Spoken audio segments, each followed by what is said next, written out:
Welcome to Positive Perspectives, a podcast dedicated to sharing powerful stories that present opportunities to grow from lived experiences. Each week, we speak to expert guests who bring thought-provoking topics, meaningful lessons, or stories that can spark transformation and deepen your understanding.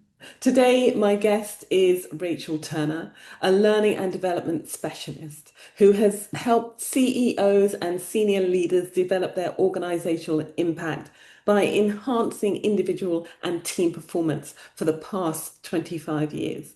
Welcome, Rachel. Welcome to our podcast. Marie, good morning. Lovely to meet you and to be here in this space with you today. So I'm intrigued by your training and the fusion of creativity and performance coaching as well as facilitation. Can you tell us a bit more about yourself and what you're going to be sharing today? Since a child, I've always loved adventure and creativity, and it's followed me throughout my life. And whilst doing my postgrad, it was really then that I discovered through these extraordinary tutors how experiential learning really made a difference. I've always believed I need to take myself to a place of equal, stepping out of my comfort zone, stepping into a place of equally feeling, that heightened emotional state that you can be in a place of not knowing. Yeah. And that is really where my stories come in today. I wanted to share with you. The name of the story today is called Falling into a Crevasse. Just to put this into context, I'm not a mountaineer and I'm not great around heights. But Mont Blanc has always been a mountain that I have loved my whole life. So when I got the opportunity 20 years ago to be part of a team to attempt the summit of Mont Blanc, I said yes, without thinking about how it might be at height or the training that I'd need to do beforehand or what it would actually mean. Well, I trained as hard as I could physically, but I'll be absolutely honest. I think mentally, I I didn't give it as much thought. Mm. And in part, I think it was because I was doing something that I really wanted to do, that I was excited about doing, and I loved the thought of it. And this might sound arrogant. I don't mean it to be, but I think I just got carried away with the excitement and didn't think about how much I needed to train my mind as well. Mm. So we went up this extraordinary mountain and I was enjoying it. We did the various walks beforehand, getting more and more acclimatized to the height. And then at a certain point, fatigue hit. Yeah. And I don't mean just fatigue, I mean literally utter sheer exhaustion to the point where, at altitude, you're not always sleeping well at night, your appetite goes down. And they were trying to get us to eat 5,000 calories a day. Well, 5,000 calories a day was just not what I'm used to. So mentally, emotionally, physically, I began to struggle. And in that struggling, I turned inward. I did the very thing that, as coaches, we always tell people to connect and to talk and to share.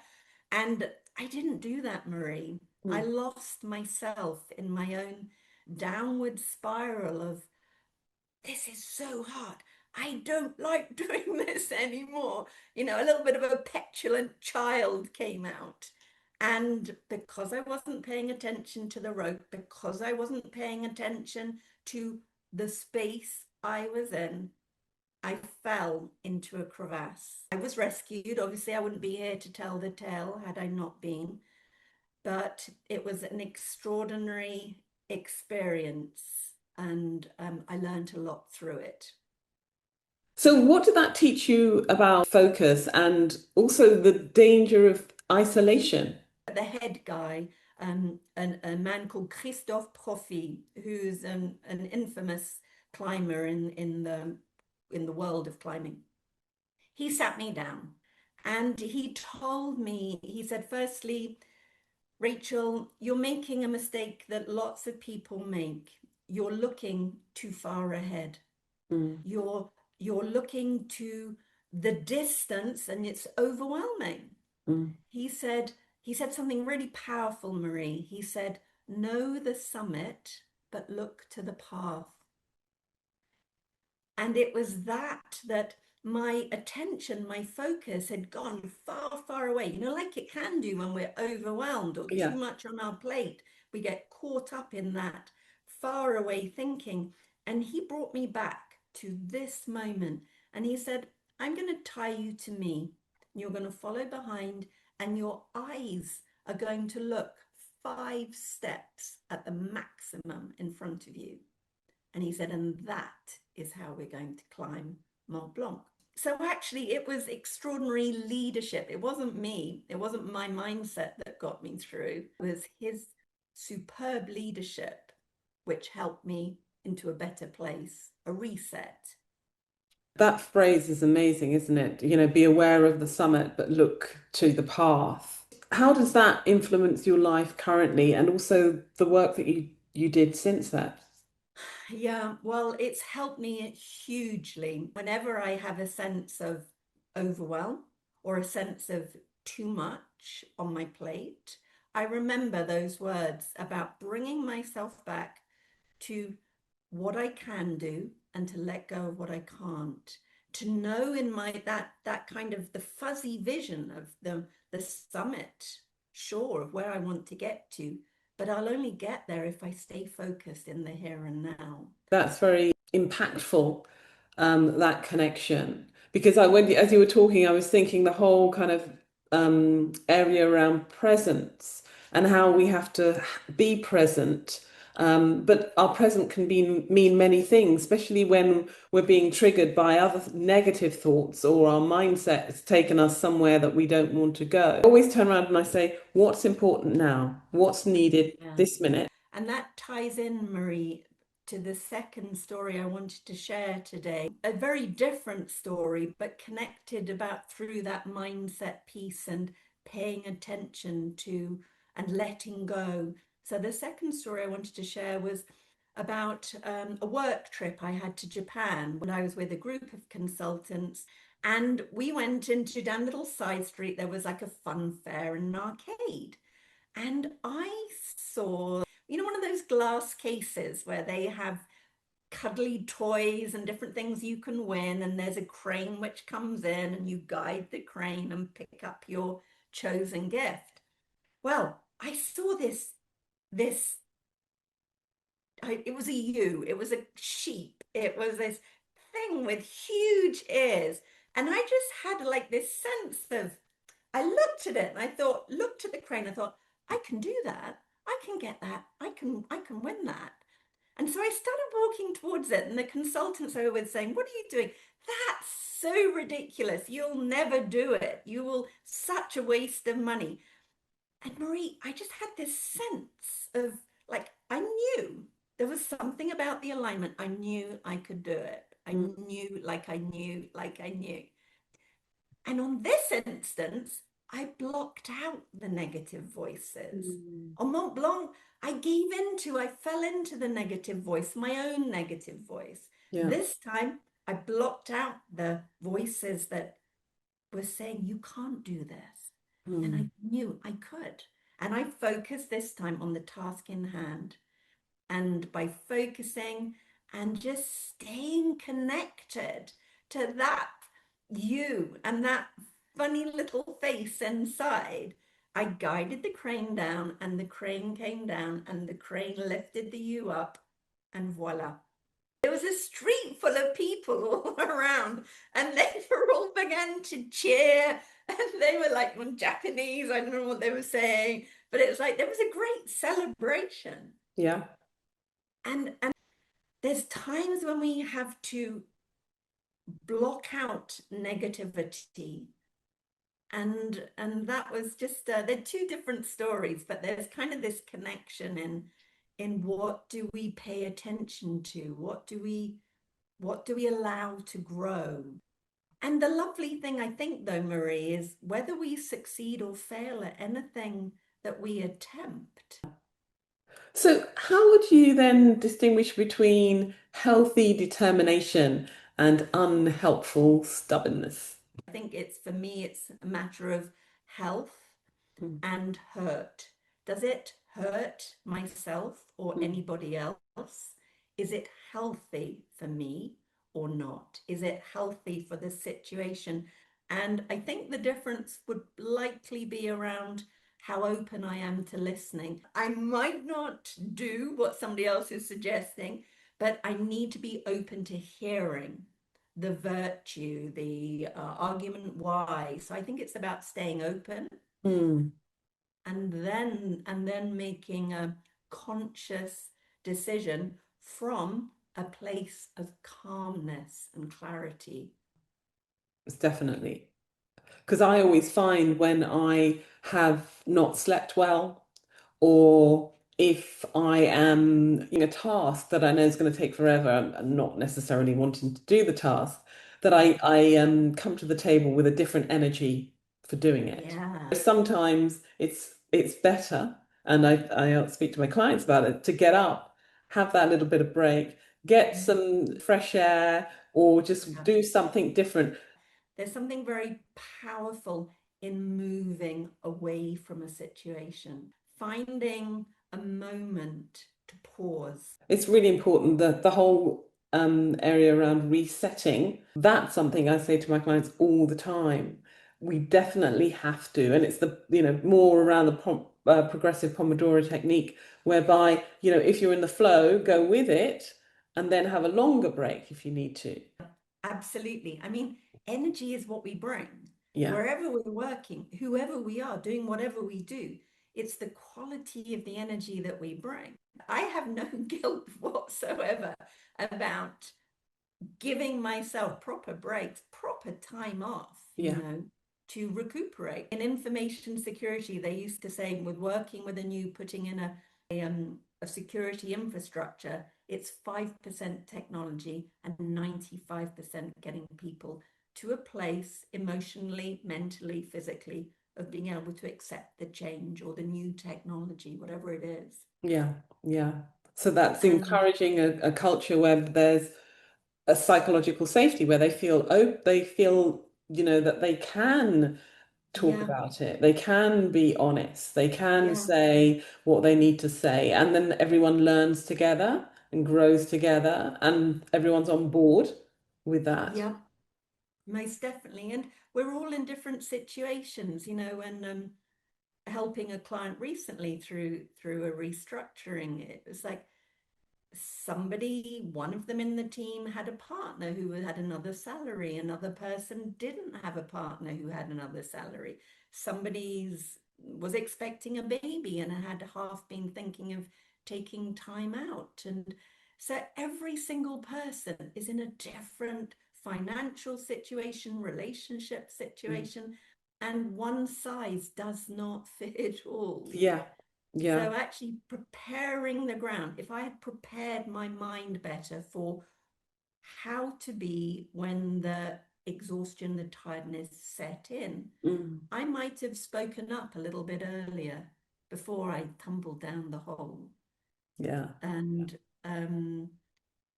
so it's about preparing the terrain, preparing the ground mentally, emotionally, physically before we move too far.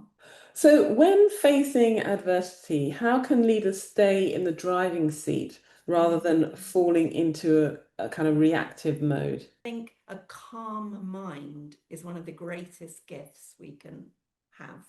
Being able to say, I need a moment. I'll get back to you tomorrow on that. Yeah, Today, I need to absorb it, to feel it, to sense it, and to reflect on it, yeah, and to be honest around what a situation might mean and taking time. So, yeah, like I was saying earlier, from a tired, exhausted place, frustrated place, we don't make good decisions. yeah. Resting is part of performing.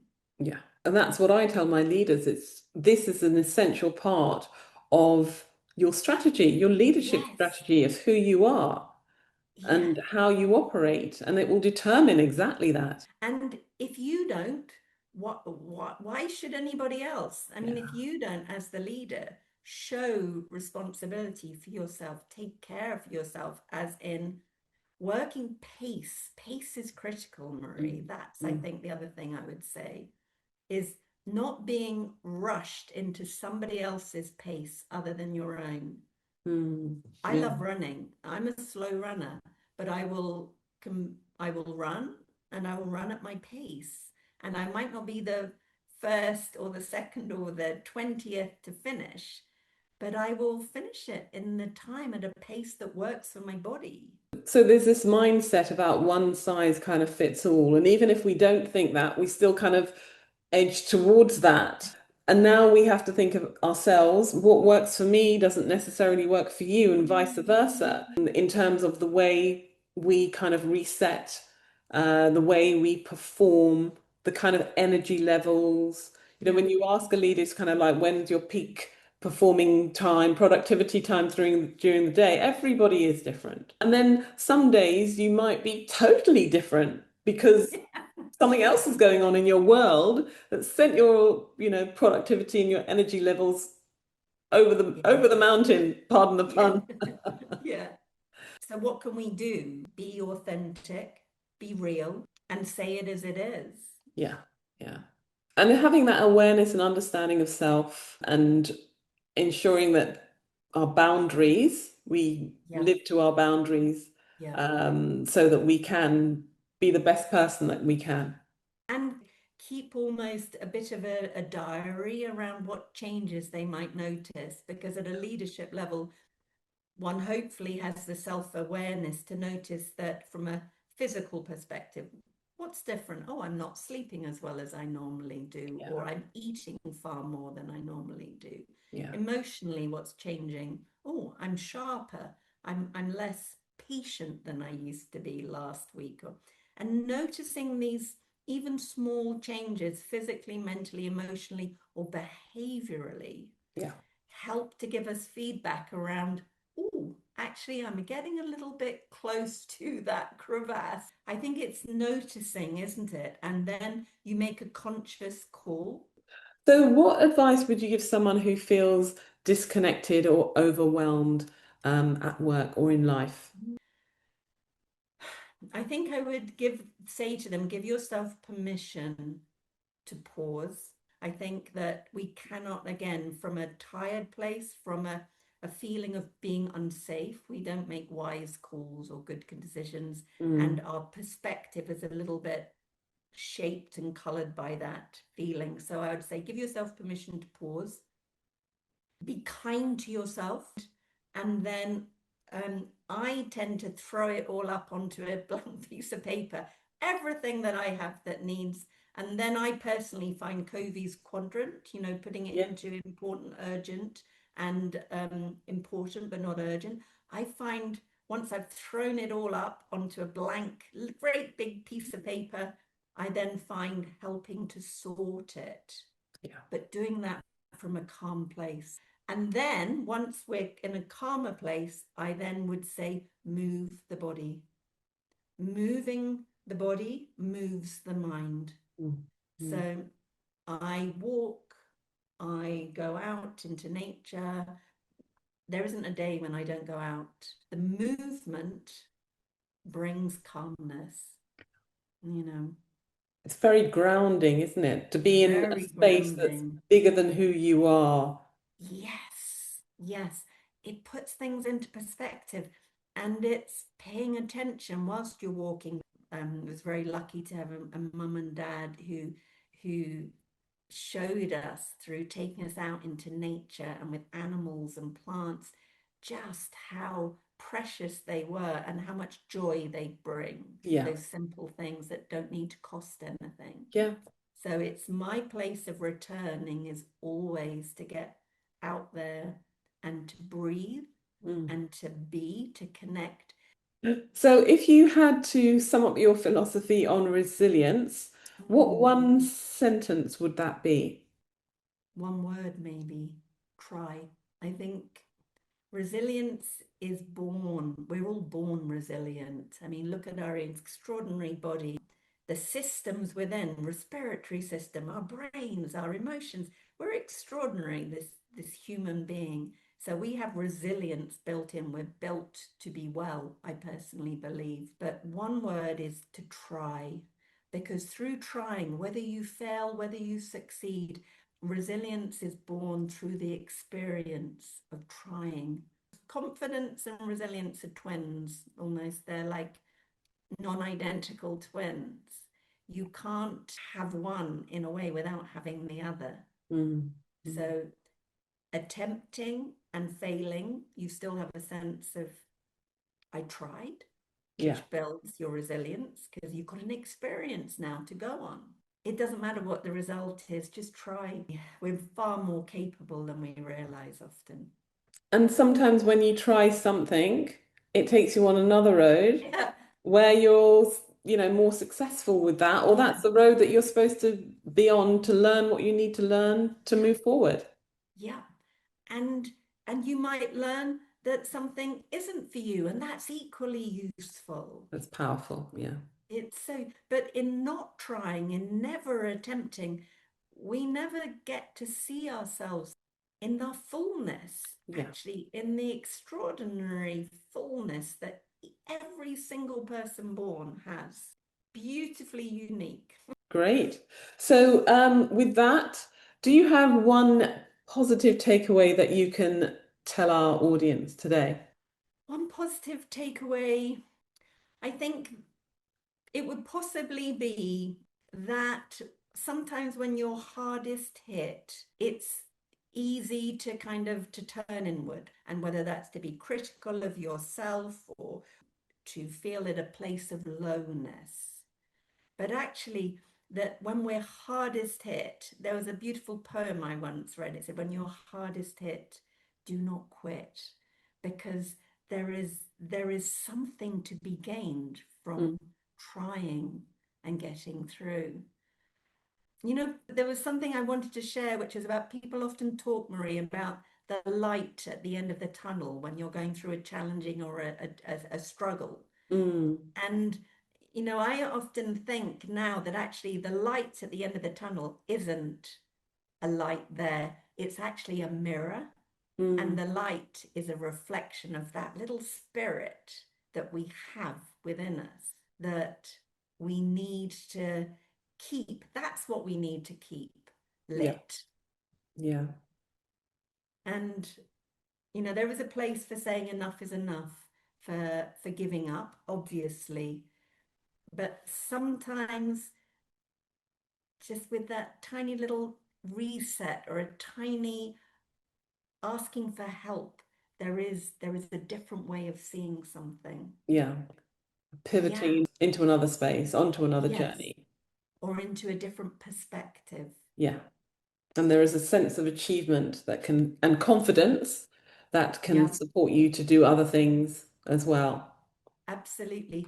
And a new experience, it's like tasting a new food.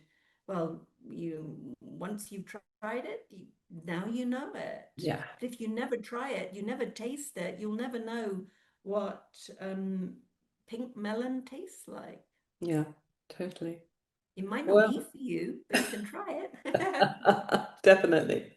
Thank you, Rachel, for such a thought-provoking conversation that illustrates that when you get in the driving seat of your life, you can control yourself, your mind, your focus, and your attention, and can help you to see what that light is within you.